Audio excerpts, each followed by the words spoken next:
This is the self-determination theory, and my name is April Pena. And my name is Savannah Mass. So the two psychologists who worked on the self-determination theory was Richard Ryan. He was a professor of psychology at the Psychiatry and Education of the University of Rochester. He was also a professor of the Institute of Positive Psychology and Education at a Catholic university. He has a PhD from the Rochester University, and he's a licensed psychologist. Edward Deci is a professor at the Psychology of the University of Rochester. He's also from the Australian Catholic University, IPPE. He's a PhD from Carnegie Mellon University. They created the Handbook of Self-Determination Research, which created April 1919. It was a conference of research on the self-determination theory that required 75 researchers from 20 universities in the US, Canada, Germany, and Israel. What does self-determination theory mean? Self-determination theory describes the motivation behind an individual's behavior and personality. It has two focus points. Autonomous motivation is when what you're doing causes you to feel a sense of willingness, volition, choice, and a real sense of interest. So when you think of autonomy, it helps you express yourself, and outside influence can help you affect your behavior, where you then start associating these values with yourself. So basically, whenever you choose to do it, where it's a choice, whereas controlled motivation is doing something in order to get a reward or avoid a punishment. So controlled motivation is doing something because you feel pressured, obliged, or demanded. And we also want to keep in mind that increased autonomous motivation allows an increase in performance, engagement, and wellness overall. 3 psychological needs that were related to the self-determination theory was competence, where one is confident about their competence or skill in a social context.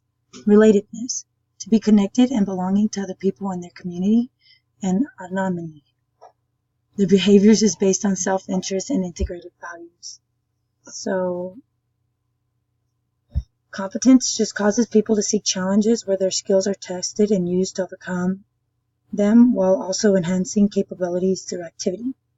Relatedness is belonging to different groups of important people, and autonomy is how you act or express yourself, and outside influence can affect your behavior, where you then start associating these values with yourself. It's important to support these psychological needs to help benefit your overall wellness. Autonomous motivation. There's 2 different types. There's intrinsic, where you act a certain way because of the joys of the experience, and extrinsic, where you're acting a certain way from outside influence, not because you freely want to. Extrinsic motivations can be internalized into autonomy through individual identifying the value of the topic, which leads to autonomy. So extrinsic motivations can hinder you, such as getting tangible rewards, so doing something because you want something out of it. Okay, so there was many theories that involved the self-determination theory. The first one is cognitive evaluation theory. It basically concerns intrinsic motivation based on the satisfactions of behaving for your own sake. The organismic integration theory is the internalization and integration of values and regulations where people engage in intrinsically motivated behaviors. The third one is casuality orientations theory, where individual differences in people's tendencies to orient toward environments and regulate behavior in various ways. The next one would be the basic psychological needs theory, which the way individuals act in order to achieve psychological health and well-being. And then the goal contents theory, which grows out of the distinctions between the intrinsic and extrinsic goals and their impact on motivation and wellness. The relationships motivation theory is the development and maintenance of close personal relationships, as well as belonging to groups.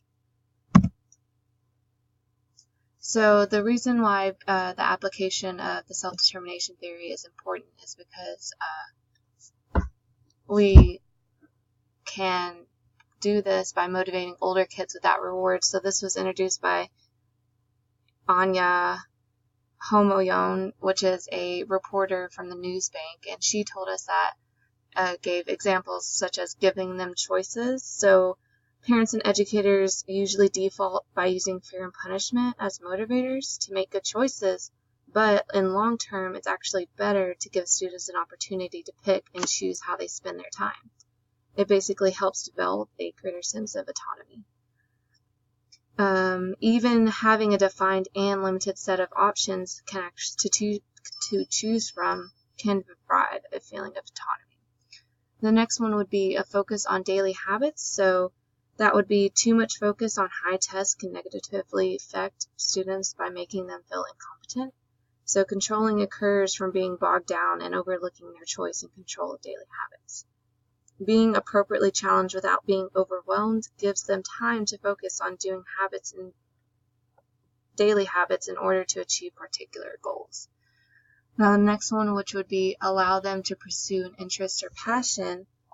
Allowing them to do this can help them connect with what they learn in school to life outside the classroom, and that promotes their desire to learn more and dig deeper into experiences, which possibly creates their own pathway to personal and academic success.